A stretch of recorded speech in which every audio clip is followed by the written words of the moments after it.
The Pam Goodwin Show is a show that features the biggest names in television, successful entrepreneurs, future new talents, and local heroes. If you've ever been to the Texas State Fair, you'll know our next guest. She's the head of marketing for the multi-million-dollar Texas staple, Fletcher's original State Fair Corny dogs. And from the age of 10, she could be found behind the counter getting to know customers as well as observing her father as he built the empire. I am so thrilled to have our next guest, Amber Fletcher with Fletcher's Corny dogs. Yes. Welcome. Hi, thank you so much for having me today. I'm just thrilled, going to the Texas State Fair. Everyone has to stop for a corny dog. And so I'm thrilled that you're here. And I just want to find out, how did you go from leading this company that's been around for almost 80 years now?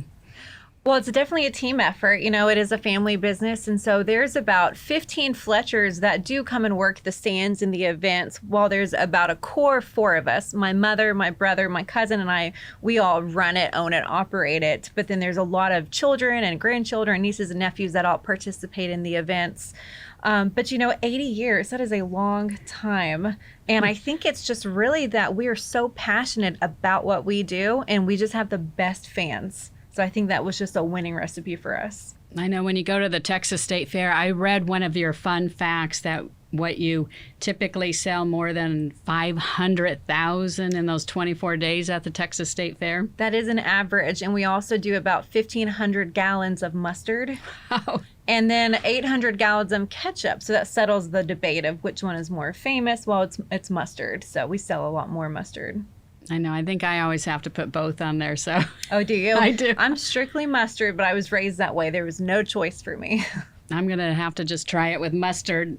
When I go to the State Fair, I know it's coming up here next month. How do you prepare for having a food booth at the State Fair? Because I hear, for 24 days, it's almost 24 hours, correct? How does that work? You're correct. It's 24 days long, and it's about 24 hours a day that you're working. We begin prepping back in February. It starts with just going through contracts and just, going over what happened the previous year, what can we improve on, in the upcoming fair. About July is when we start physically setting up the locations. We have 7 locations. One is a permanent office kitchen that's there. That is our commissary kitchen. And then we have 6 other locations that we have to, build every year and set them up.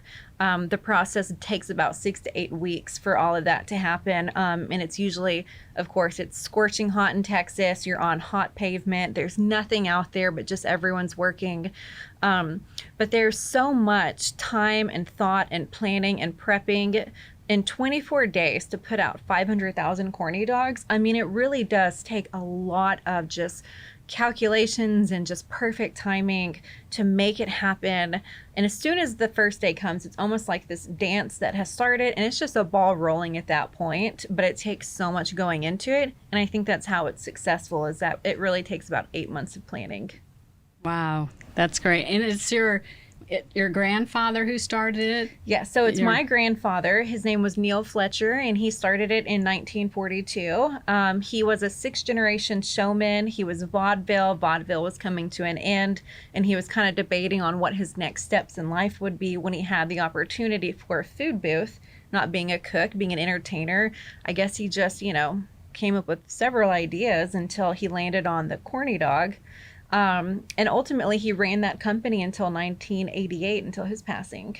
And did I read that it took 12 years before the recipe? So it depends on what article that you read. It could be 3 months up to 12 years. So most say 12 years, because he really wanted a batter that was fluffy but crunchy, that stayed on the dog, and it was adhesive and oil. And so there's, back then you couldn't just go to the store and buy 5 different brands of cornbread and see which one you liked. I mean, they were in the kitchen, with milk and eggs and flour and corn.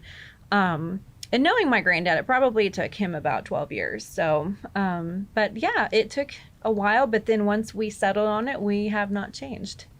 I love that. I love the picture of you where you're sitting on top of the at the booth, at the stand. Is that your father? That's or your me and my dad. Your dad, okay. Yes. Yeah, I was, my dad was 50 when I came along. And so he was already kind of semi-retiring. So I got to spend a lot of time with my parents growing up. But yeah, my dad ran the company once my grandfather passed, and he ran it from 88 until his passing in 17. But I think that photo was me when I was about 2. And so I was hooked ever since then. And how did you get put in charge of running the whole company? Are you in charge? I know it's your mom and brother. Yeah, so my mother's the manager. My brother's more partner development. I do marketing and event operations. So I'm, doing interviews and networking and just kind of looking at the vision and social media. Also events. I'm usually scheduling and booking a lot of the events.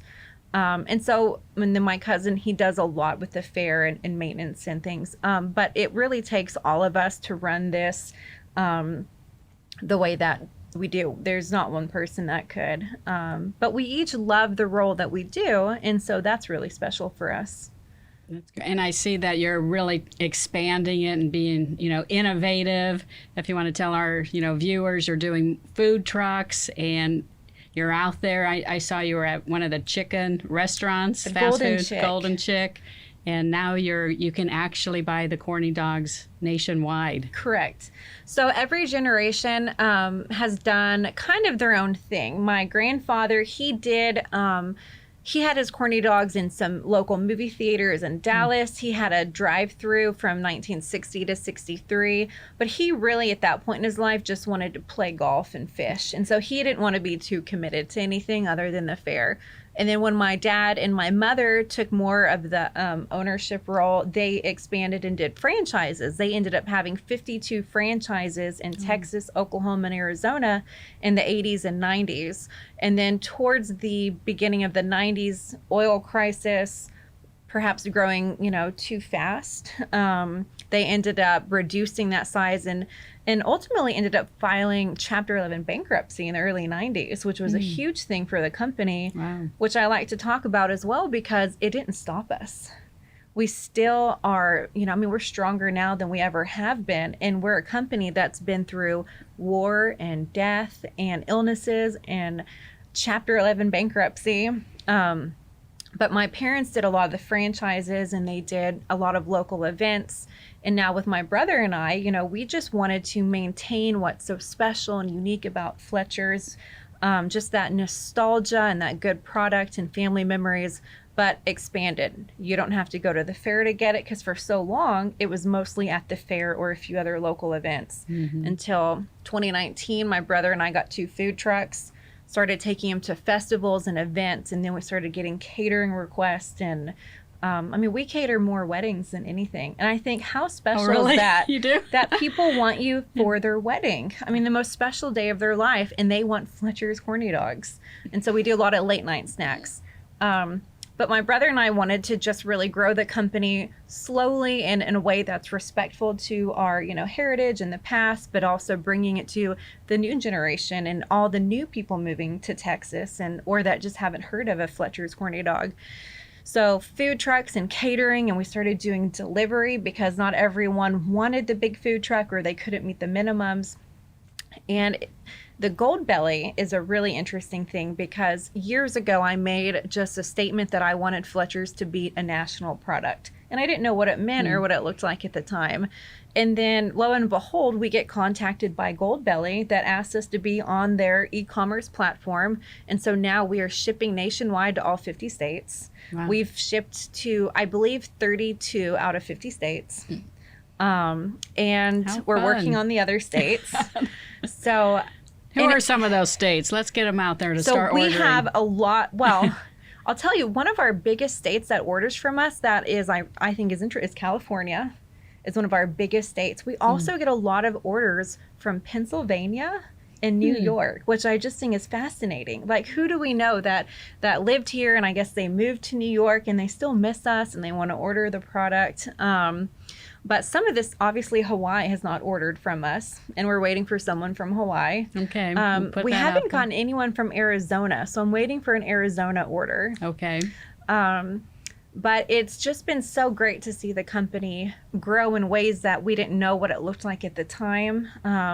just saying yes to a lot of opportunities. And unfortunately, we have to say no to a lot of opportunities because they're just not right place, right time for us. We never would have thought we would go into 187 locations at Golden Chick. But then when the fair canceled and COVID and most of our events just got wiped out, How did that relationship start with that, collaborating with that concept? We started with Golden Chick. The day that the fair canceled, someone from Golden Chick actually reached out to Fletcher's and just wanted to start a conversation of what it would look like to have a partnership together. The CEO said that he immediately thought about no fair, no Fletchers. People need their Fletchers, and he saw an opportunity for their brand and for our family. And through that 8-week partnership, Fletcher sold almost as many corny dogs through Golden Chick as we did at the 24 days of the fair. And It just was such a lifesaver and such a blessing for the family, and especially for people that it's almost like a chip of pride. Like they get to say, oh, I've had a corny dog every year for 40 years, and they didn't want to miss a year. And so through Golden Chick, through the pop-ups, through the Big Tex drive-through, we got to make sure people got their Fletcher's corny dogs. I love that. And I saw how many different types now of corny dogs that you have. And then you came up with the veggie one. Yeah, so I actually got my degree in health science from Texas Women's University here in Denton, Texas, and I have been passionate about health and wellness, especially just holistic health and wellness. And we had so many fans that wanted a healthier option, a vegetarian option. And after enough people asked us, I kept going back to the family. I'm like, this is something I think people would really like. I think there's a market there. And so I went to one of the grocery stores, bought every brand of veggie dog that there was, took them home, we fried them all up with the family, and we just had this huge taste test, and we settled on one that we thought was perfect for our branding and the flavor. And we introduced that in 2015, and it has just been a hit. It's growing every year. Not everyone knows we have it. People email us and ask, would we please get a veggie dog? And I'm like, good news, we have one. And we think it's a great product. So we have 6 total now, so we can kind of meet every palate. We just introduced an all beef brisket hot dog this year to kind of meet that, people that don't eat pork, or just people that like that all beef hearty flavor. I can't wait to try that out. It's so good. Because I love brisket. Will you have that at the fair this year? We will. That will be new for us at the fair. We have 7 locations. It'll be at all 7. Oh, good. I know. And then you also have the funnel cakes and the lemonade. And are you continuing to, expand different products? We are. And at the same time, my dad always said, stick to your knitting, stick to what you're good at. We know corny dogs. We've been doing funnel cakes since about 97, but only outside the fair. We don't do them at the fair. Okay. There's a famous funnel cake company called Fernie's Funnel Cakes, and they're the best. And so they do funnel cakes, we do corny dogs. But outside of the fair, we started offering more fair food, such as the fried Oreos, seasoned curly Q fries, funnel cakes with toppings. The fried Oreos are a big hit. Everyone loves the fried Oreos. And it's just a fun way to celebrate. Like I said, birthday parties, anniversaries, weddings, they just love all that junky, gooey, greasy fried food. I know. I saw that on your website, and I had not had lunch yet. I was like, I need that corny dog, and then I need a funnel cake and some lemonade, and that's great that you offer all of that on your website. Mm-hmm. So as far as your marketing, what, as a business owner, to have a business to last 80 years, what do you feel really works in marketing to keep that, keep going for the next generation and generation? So with our marketing, if you look at our social media, we like to try and constantly mix things up with what we're posting, but still sticking to categories that we know fit our branding. We're reposting, photos that people have taken that they've shared. So we're trying to, touch on the nostalgia part, or the relevance, or the quality, or the education on the types of corny dogs. So there's all these different marks that we're trying to hit, with all of our posts to kind of keep everything fun and relevant and different, but still holding true to what makes Fletcher's, we're very Texas. We're very proud. We're very historic and nostalgic. And people, in Texas, we like that. There's more Texas flags on cars and on houses than I think anywhere else. And so I think with that, it's just really hitting just all these different bases with our marketing and just really trying to appeal to corny dogs are for everybody. It's not just one demographic, one race, one gender, one age that likes it. Whether you're a cowboy or a hipster or, you live in Highland Park or you live out in Denton. Everyone loves Fletchers and we want everyone to know we love them too. I know you're such a big hit. You can always tell at the fair because you have one of the longest lines. Yeah, I tell people that's because we have slow cooks. No. But it is that we just can't keep up with the demand, which is a good thing. But we hate that people have to wait. And so we'll even go in lines and I'll say, hey, there's 7 locations. There's one right down the midway and there's not as big of a line there. And they're like, but I come to this one every year. And so they're happy to wait in line because it's part of their tradition. Mm-hmm. It is a great tradition. So with all that you've done and your family has done, what is on your bucket list? I was actually texting my brother last night. And even though, like I said, a couple of years ago, we talked about going national and I didn't know what it looked like. I texted him last night and I said, we just got an email from someone asking us if we can ship to Singapore. Mm-hmm. And so I said, how can we make corny dogs go global? And he was like, I think we should work on national. And I said, okay, but in my mind, I'm thinking global now. But a bucket list, I would love to just have a home base restaurant at some point where people can come and pick up and cater or sit down with their kids and eat. We go back and forth if we ever want one or not. But one day I think I'd like to have just a home-based restaurant in Dallas. And I'd love to be global. So those two bucket list. Well, if you need any help finding restaurant location or a pop-up location or a permanent location, you can always call me. Oh, that's right. Right. Yes. Anyways, I think that's great. I'm sure people, especially in this area, would love to just be able to drive through, get that corny dog and not have to wait until September. But it's great now that you offer it on your website too, that you can, get it anytime. Right. When people have asked us why we don't have a restaurant or why we don't sell in stores, and for us, we just kind of go back to one thing that we think makes them so special is the experience. You're with your family, you're at an event, there's music. And if you're just in your car driving through, I just don't know if that would be as exciting. I don't know if it would be as special. And so we just, if it happens at the right place, right time, we'll jump. But until then, we're just enjoying all the pop-ups and the fairs coming back. I know, that's great. And then I read that you also have a lot of celebrities that love Fletcher's corny dogs, like Oprah.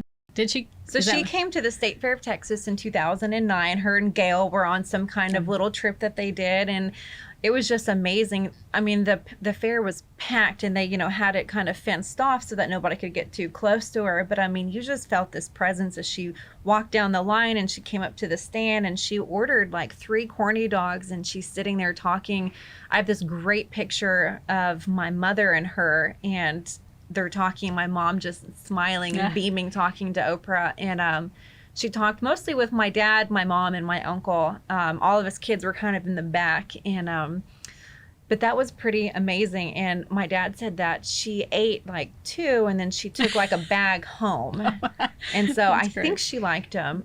She actually came to DFW a couple years ago and made a comment that she hadn't been here in a while, but she remembered the corny dogs. Aww. And we had that little piece recorded. But yeah, Oprah, Julia Child was, we were told she enjoyed a Fletcher's corny dog when she came to the fair a couple decades ago. But yeah, a lot of Jonas Brothers, quite a few celebrities. How fun. Is there one celebrity you would like to see, have a picture of? I want to get Matthew McConaughey. Oh, perfect. You know how big he is with Texas. And Yes. I feel that if he had a corny dog, it would be like a power couple. So All right, Matthew, we're sending you to the Texas State Fair to come see Amber, okay? That's on her Wish list. Yes, Bucket list. Wish list. Yes. And if he comes, I want to be there too. I know. He's one of my favorites. Yeah. Well, thank you so much. Is there anything else? I'm just thrilled to have you on the show. We've been trying to arrange this for some time now and talk about your branding, and I'm thrilled everything is going so well. Anything else you would like? We'll post all the information on your website and how to reach you, but I know that's the best way. Really just, we, as we're growing the business, we really love and appreciate everyone that wants to include us in events, and to reach out to us at our website, schedule events, make us part of your party.